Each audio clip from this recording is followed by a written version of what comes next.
In the winter of 1972, before a roaring blaze in the fireplace of their Virginia cottage, the decision on where to sail next had come down to a coin toss. There was no wrong choice as Lynn and Larry debated the merits of their next possible itineraries. North to New England and historic sailing meccas such as Nantucket, Mystic Seaport, and the Rhode Island harbors of Newport and Bristol, the latter where the legendary Harrishaw family of naval architects plied their trade.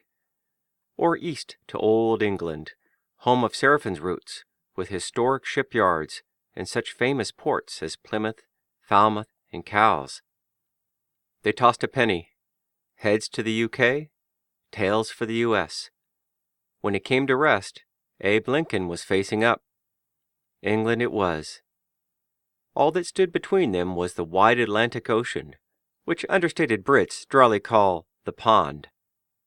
Several months later, after their busy and productive Chesapeake layover, they threw a dockside bash for the good folks of small-town Urbana, who'd lavished them with support, baked goods, and Southern hospitality during their time ashore. Then they loaded up Seraphine with 100 pounds of ice, 12 dozen eggs, 50 pounds of potatoes and onions, a 20-pound turkey, and plenty of other goodies, and shoved off for Bermuda on the first leg of their transatlantic crossing. They didn't get far. Across the Chesapeake to the tiny haven of Cape Charles on Virginia's eastern shore, near the mouth of the bay, before running into an ornery gal hell-bent on mischief. Her name was Hurricane Agnes.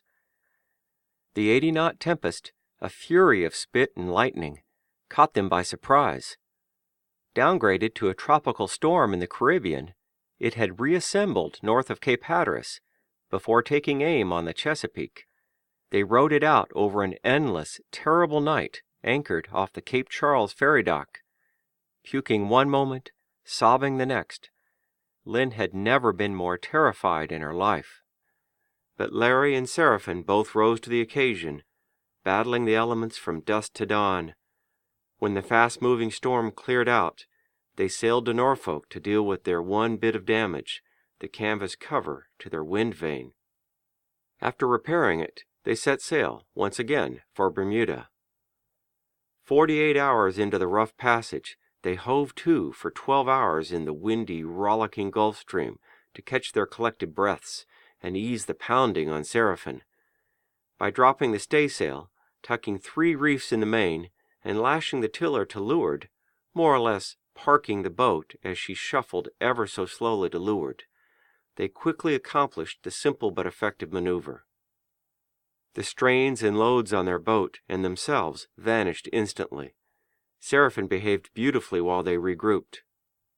Once under way again, in the next blow, Larry shouted for Lynn to pass up the Nikonos Calypso waterproof camera, for which they laid out $135 back in Panama. It was a costly but considered investment. If they were going to start writing magazine articles, they needed good images to accompany them. "Then get up here. You've got to see this squall," he hollered, gleefully. Lynn shakily did as told. She'd enjoyed the relative serenity of heaving to, and was eager to try it again. But Larry was like a chubby kid in a candy shop. For him, a near gale aboard his able boat was a pleasant treat. He couldn't have been happier. The only blemish on the Bermuda leg was the actual landfall, 6 days after leaving Norfolk, which Larry missed the first time by 20 miles.